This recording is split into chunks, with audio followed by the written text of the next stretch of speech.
তো এখানে একটু মাংসটার মধ্যে আমি ভিনিগার মাখিয়ে নিচ্ছি অল্প করে, একদম অল্প। এই যে দিয়ে দিলাম।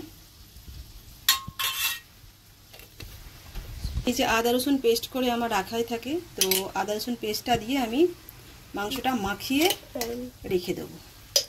আর একটু দিয়ে দেব হলুদ। এটা মাখিয়েই আমি রান্নাটা করব।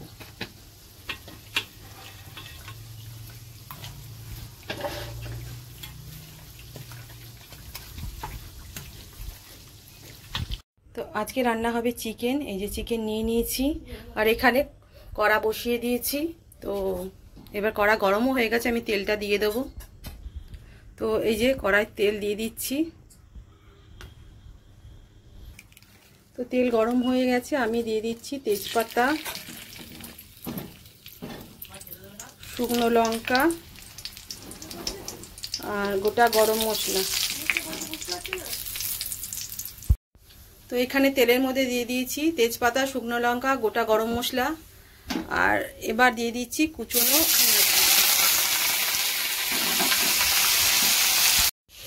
এখানে দিয়ে দিলাম পরিমাণ মতো নুন, 1 চামচ হলুদ গুঁড়ো, 1 চামচ কাশ্মীরি লঙ্কার গুঁড়ো। এখানে বড় সাইজের টমেটো 2টো নিয়েছি, আর কিছু নিয়েছি কাঁচা লঙ্কা, যেহেতু কাশ্মীরি লঙ্কার গুঁড়ো দিয়েছি।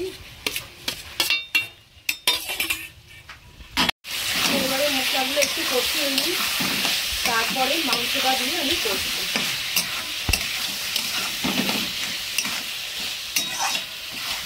তো মশলাটা আমার অর্ধেক কষানো হয়ে গেছে, এবার আমি পুরো মাংসটা দিয়ে এবার কষিয়ে নেব।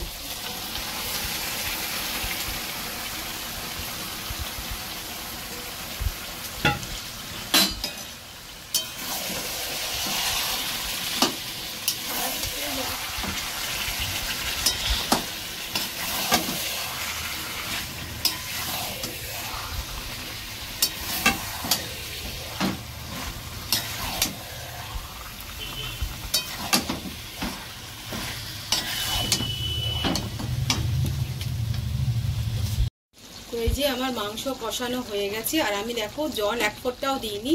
তো জল অনেকটাই বেরিয়েছে, তাও আমি কষিয়ে কষিয়ে জলটা কিছুটা কমিয়েছি। আর একটু জলটা কমে গেলেই, মাংসটা সেদ্ধ হয়ে গেলেই আমি নামিয়ে নেব। তো চলো আবার পরে তোমাদেরকে দেখাচ্ছি।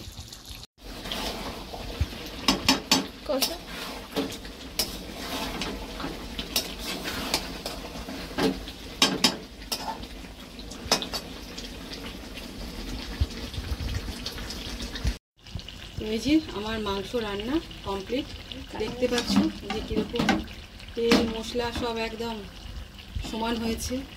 আশা করছি খেতেও ভালো হবে। তো চলো এটাকে এবার নামিয়ে নেওয়া যাক।